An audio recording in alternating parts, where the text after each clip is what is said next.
सम्मानित साथियों, नमो बुद्धाय, जय भीम। हमेशा की भांति एक बार पुनः हम लेकर उपस्थित हो चुके हैं आज का क्रांतिकारी डॉक्टर अंबेडकर संदेश। इससे पहले कि हम डॉक्टर अंबेडकर संदेश की शुरुआत करें, हमारा आपसे निवेदन है कि आप हमारे इस चैनल पर यदि पहली बार हैं तो चैनल को सब्सक्राइब अवश्य कर लें। सम्मानित साथियों, आखिर कौन सी समस्या आपके सामने है कि आप चैनल को सब्सक्राइब नहीं करते? अंबेडकर संदेश को सुनते हैं लेकिन चैनल को सब्सक्राइब नहीं करते। ये निश्चित रूप से चिंताजनक बात है। यदि आप सब्सक्राइब करना नहीं जानते हैं तो किसी भी युवा साथी से अगर आप पूछेंगे कि चैनल को कैसे सब्सक्राइब किया जाता है बेल आइकन के साथ में, वो आपको बता देंगे। आज के अंबेडकर संदेश का विषय नदी की धारा को मोड़ने वाले मजबूत पहाड़ की तरह मैं हूँ। ये बात बाबा साहब अपने लिए कहते हैं। सम्मानित साथियों, आज के अंबेडकर संदेश में इसी विषय के अंतर्गत हम आपको बता दें, बाबा साहब चाहते थे कि आरक्षण जो प्रतिनिधित्व है वो हमारे समाज को जब तक कि इस देश में छुआछूत न खत्म हो जाए, जातिवाद न खत्म हो जाए, तब तक वो आरक्षण जारी रहना चाहिए। ये प्रस्ताव बाबा साहब लाए थे। इस प्रस्ताव का विरोध किसने किया, आज के डॉक्टर अंबेडकर संदेश में हम आपको बताएंगे। बाबा साहब की जो राजनीतिक पार्टी थी Akhil Bharatiya schedule caste federation, उसका चुनाव चिन्ह हाथी था। सम्मानित साथियों, बाबा साहब आज के ही स्पीच में ये बताते हैं कि आखिर उन्होंने अपनी पार्टी का, राजनीतिक दल का जो चुनाव चिन्ह हाथी रखा था, तो वो चुनाव चिन्ह हाथी क्यों रखा था।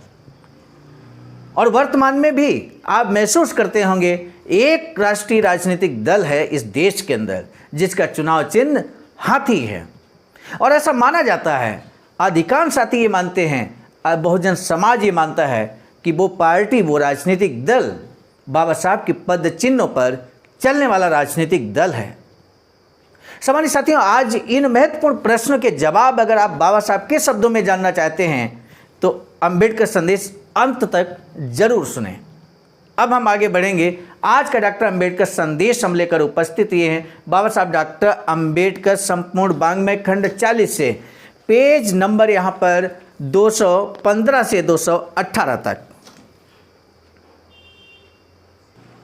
27 अक्टूबर 1951 के दिन जालंधर के भूटान मंडी इलाके के मोहल्ला रामदासपुरा में पहले आम चुनाव के समय डॉक्टर बाबा साहब अम्बेडकर ने क्या कुछ कहा अपने भाषण में, आज हम आपको सुनाने जा रहे हैं।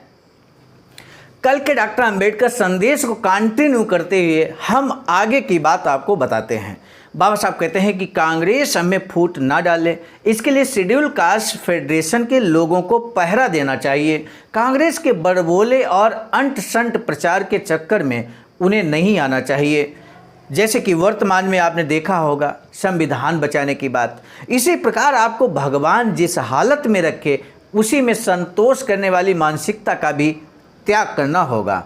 आपको हमेशा सतर्क रहना होगा। आरक्षित सीटें हमारे लिए केवल 10 सालों के लिए हैं, बात को हमें हर वक्त याद रखना है। अस्पृश्यता का पूरी तरह खात्मा होने तक आरक्षण बना रहे, ऐसी मेरी इच्छा थी। ये बात बाबा साहब कहते हैं। विरोध किसने किया ये जानना जरूरी है। सरदार पटेल ने सदन के अंदर और बाहर बड़े आवेश के साथ मेरे इस प्रस्ताव का विरोध किया। सरदार पटेल की बात छोड़ भी दें तो कांग्रेस की ओर से नियुक्त हरिजनों के 30 प्रतिनिधियों की हिम्मत नहीं हुई कि वे मेरे प्रस्ताव का समर्थन करें।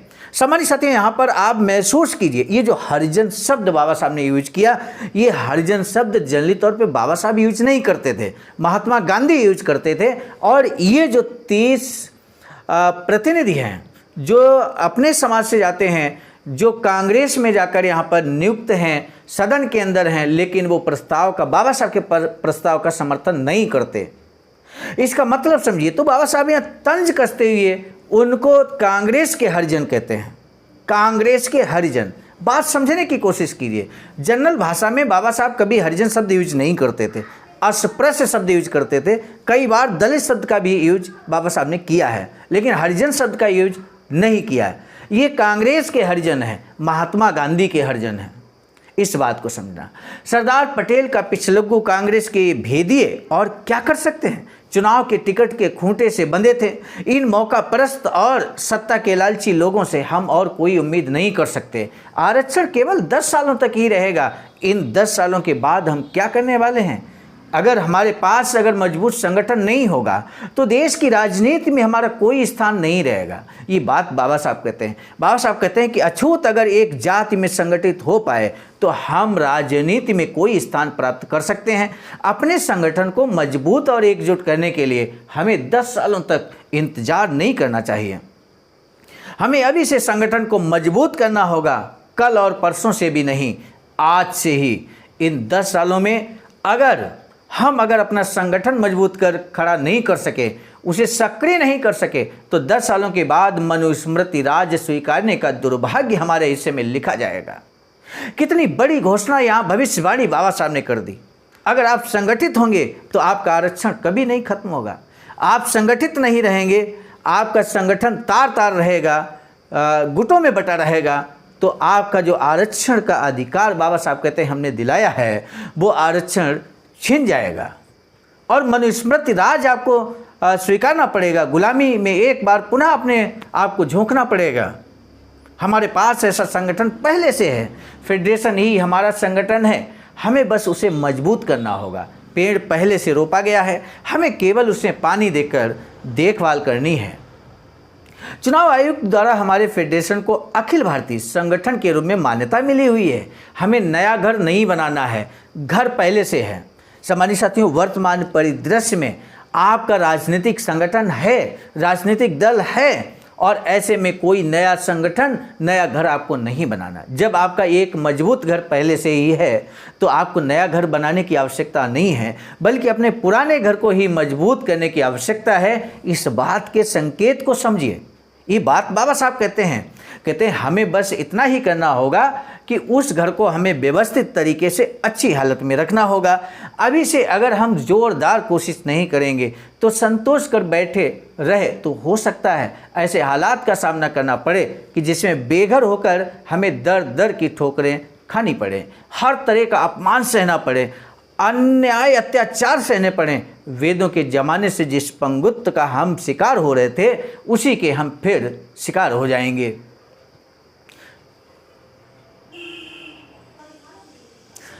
बाबा साहब कहते हैं कि आप सब जानते हैं कि आगामी चुनावों में शेड्यूल कास्ट फेडरेशन का चुनाव चिन्ह हाथी है। भारत के हर नागरिक को हाथी मालूम है, इसीलिए मैंने हाथी को चुनाव चिन्ह के रूप में अपनाया। अनपढ़ लोग भी आसानी से उसे पहचान सकते हैं। इसके अलावा हाथी अक्लमंदी का, शक्ति का और धीरता का प्रतीक है। हमारे लोग हाथी की तरह हैं, उसे अपने पैरों पर खड़े रहने में समय लगता है, लेकिन एक बार जब वह अपने पैरों पर खड़ा हो जाता है तब आप उसे आसानी से घुटने टेकने पर मजबूर नहीं कर सकते। अब चुनाव संबंधित समझौते के बारे में बताना हो तो शेड्यूल कास्ट के लोग अल्पसंख्यक हैं, हमें अलग चुनाव क्षेत्र भी प्राप्त नहीं हुए हैं, इसीलिए चुनावों के लिए हमें अन्य पार्टियों के साथ मैत्री करार करना होगा। शेड्यूल कास्ट के लिए आरक्षित चुनाव क्षेत्र में हम में से हर एक को 2 मतों का हक प्राप्त है। जिस पार्टी के साथ हम गठबंधन करते हैं उनके उम्मीदवार को हम 1 वोट दे सकते हैं। 1 वोट शेड्यूल कास्ट फेडरेशन के उम्मीदवार को जाएगा। चुनावों के लिए हम किससे समझौता करें, इस बात का निर्णय अभी हुआ नहीं है, जल्द ही इस बात का फैसला किया जाएगा। एक बार ये निर्णय हो जाए उसके बाद जिस पार्टी से हम गठबंधन करेंगे उसके उम्मीदवार को अपना वोट देना शेड्यूल कास्ट फेडरेशन के हर उम्मीदवार का कर्तव्य होगा। भाषण पूरा करने से पहले पंजाब के हर मतदाता से मैं विनती करता हूं कि वह फेडरेशन के उम्मीदवार को अपना वोट दे और अपनी उन्नति का मार्ग प्रशस्त करे। ये बात बाबा साहब ने यहाँ पर कही है। सम्मानित साथियों, अब आज का पहला प्रश्न आज के डॉक्टर अंबेडकर संदेश का। सबसे पहले आपको ये बताना है कि बाबा साहब की जो संगठन था, राजनीतिक दल था Akhil Bharatiya schedule caste federation, उसका चुनाव चिन्ह क्या था? पहला आंसर। और जो चुनाव चिन्ह यहाँ पर बाबा साहब ने घोषित किया, उस चुनाव चिन्ह का मतलब क्या है, उसका अर्थ क्या है, आखिर उसी चुनाव चिन्ह को बाबा साहब ने क्यों चुना? तीसरा प्रश्न यह है कि वर्तमान परिदृश्य में वर्तमान में बाबा साहब की राजनीतिक दल वाला चुनाव चिन्ह, क्या वर्तमान में कोई ऐसा राजनीतिक दल है जिसका वही चुनाव चिन्ह है? उस राजनीतिक दल का नाम आपको बताना है। आज का डॉक्टर अंबेडकर संदेश कैसा लगा ये कमेंट सेक्शन में बताइएगा। साथ ही साथ हमें आपके जवाब का बेसब्री से इंतजार रहेगा। आज का डॉक्टर अंबेडकर संदेश हम लेकर उपस्थित हुए थे मिशन नायक बुद्ध मित्र मुसाफिर सर, राष्ट्रीय अध्यक्ष आवाज का नई दिल्ली की प्रेरणा में, साथ ही साथ संकलनकर्ता के रूप में परम आदरणीय विजय कुमार बौद्ध जी, प्रांतीय कोषाध्यक्ष आवाज का बिहार, प्रस्तुतकर्ता के रूप में मैं स्वयं सर्वजीत आर्या, राष्ट्रीय मीडिया प्रभारी IT सेल आवाज का नई दिल्ली।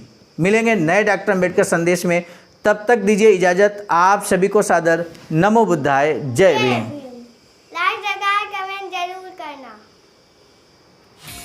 सम्मानित साथियों, यदि आप हमारे इस चैनल आवाज़ का ऑफिशियल, जिस पर नियमित सुबह 5 बजे डॉक्टर अंबेडकर संदेश आपको मिलता है, आप हमारे इस चैनल को सपोर्ट करना चाहते हैं तो हमारा आपसे निवेदन है कि आप हमारे इस चैनल को सब्सक्राइब कर लें, वीडियो को शेयर, लाइक, कमेंट जरूर करें।